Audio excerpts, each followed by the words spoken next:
लकल हम्दु या अल्लाह वस्सलातु वस्सलामु अलैका या रसूल अल्लाह। भाइयों अस्सलामु अलैकुम। रमज़ानुल मुबारक अनकरीब तशरीफ लाने वाला है। तहिया कर लीजिए कि हम एक भी रोज़ा नहीं छोड़ेंगे इंशाअल्लाह ताला। हज़रात उलमाए इस्लाम की नूरानी इरशादात से महफूज ये बयान, जिसका उन्वान है रोज़े का बुनियादी मकसद क्या है, इसे दिल के कानों से समाअत फरमाएं और हर मुसलमान को शेयर करें। रोज़ा शरीयत में इसे कहते हैं कि इंसान सुबह सादिक से गुरूब आफ्ताब तक बनियत इबादत अपने आप को कसदन खाने पीने और अमल ज़ौजियत से रोके रखे। इस्लामी रोज़े की गरज व गायत, रोज़े का बुनियादी मकसद, कुरान करीम ने ये बयान फरमाया है कि रोज़ा खुदा तरसी परहेजगारी की ताकत इंसान के अंदर जमा देता है, मुस्तहकम कर देता है। कैसे? गौर कीजिए, गर्मी का मौसम है, रोजादार को सख्त प्यास लगी है, मकान में तन्हा है, कोई टोकने हाथ रोकने वाला नहीं, कोरी सुराही में साफ सुथरा निखरा हुआ ठंडा पानी उसके सामने मौजूद है, मगर वो पानी नहीं पीता। रोजादार को सख्त भूख लगी हुई है, भूख की वजह से जिस्म में कमजोरी भी महसूस करता है। नफीस खुश जायका ग़िज़ा सामने है, कोई शख्स उसे देख भी नहीं सकता, न किसी को कानो कान खबर होगी, मगर वो खाना नहीं खाता। और सुनिए, प्यारी दिल पसंद बीवी घर में मौजूद है, जहां ना अपना है ना पराया, तन्हाई है और मोहब्बत के जज्बात इसे उभारते हैं।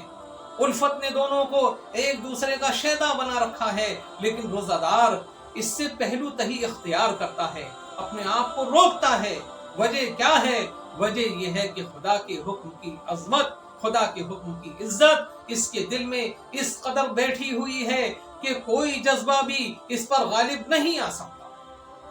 रोजे की बरकत से वो अपने आप को काबू में रखता है और रोजा ही इस अजमत व जलाले इलाही के दिल में कायम होने, दिल में जम जाने का बाइस हुआ है। देखो, खाना पीना वगैरह जायज काम है, लेकिन सिर्फ अल्लाह के लिए इन जायज कामों को छोड़ने पर मुसलमान रोजादार कितनी मजबूती से कायम रहता है। सुभान अल्लाह। तो जरा गौर कीजिए, फिर अल्लाह के लिए एक मुसलमान नाजायज चीजों को क्यों नहीं छोड़ेगा? ये जाहिर है कि जब एक ईमानदार आदमी खुदा के हुक्म की वजह से जायज हलाल पाकीज़ा ख्वाहिशों को छोड़ देने की आदत बना लेता है, छोड़ देने की आदत कर लेता है, तो जरूर वो खुदा के हुक्म की वजह से हराम, नाजायज और गंदी आदतों और ख्वाहिशों को भी छोड़ देगा और उनके इर्तिकाब करने की कभी जुर्रत नहीं करेगा।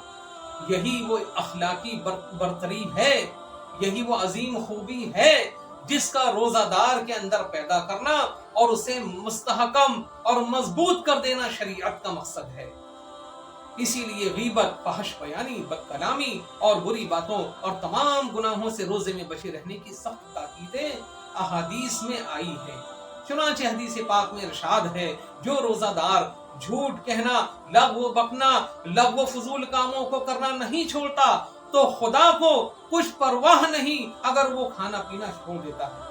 अल्लाह अकबर। देखिए, ऐसे रोजादार की, ऐसे रोजे की अल्लाह ताला को कुछ परवाह नहीं। एक और हदीस शरीफ में है, सरकार फरमाते हैं, रोजा सिपर है, रोजा ढाल है, जब तक उसे फाड़ा ना गया।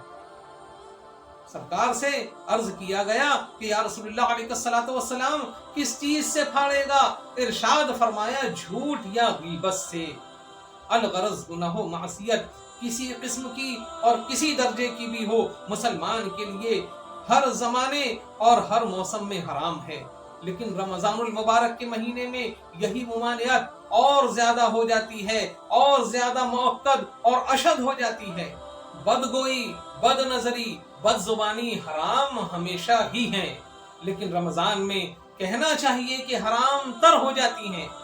और दीन तो खैर इतनी बड़ी इबादत यानी हुक्म इलाही के एहतराम में गुजरता और नफसानी लज्जतों से दूरी में बसर होता है। रोजादार की रात भी गोया इबादत में बसर होती है। पूरे महीने भर के रात और दिन का एक एक घंटा ये समझना चाहिए कि इस्लाम के सिपाहियों की रूहानी परेड का जमाना है, जिसमें गफलत एक लम्हे के लिए भी नहीं होना चाहिए। फिर ये भी देखिए, तिब्बे जदीद और तिब्बे कदीम सबका इस बात पर इत्तेफाक है کہ روزہ جسمانی بیماریوں کے دور کرنے کا بہترین علاج ہے اور جسمی انسانی کی اصلاح کے لیے ایک بہترین نسخہ شفا ہے۔ روزہ آہستہ آہستہ بھوک اور پیاس کی آنچ سے، بھوک اور پیاس کی گرمی سے تمام اندرونی اور بیرونی بدن کے فضلات کو جو بدن میں بیکار پڑے رہتے ہیں اور انسانی صحت کو برباد کرتے رہتے ہیں، ان کو روزہ جلا کر نیست و نابود کر دیتا ہے۔ آج سائنس اور ڈاکٹر بھی اس بات کو مان رہے ہیں، لہٰذا بدنی صحت و تندرستی روزے کی بدولت جیسی حاصل ہوتی ہے کسی اور ذریعے سے میسر نہیں آ سکتی۔ سبحان اللہ سبحان اللہ، اے ہمارے رب ہمیں دین حق پر استقامت عطا فرما، آمین ثم آمین۔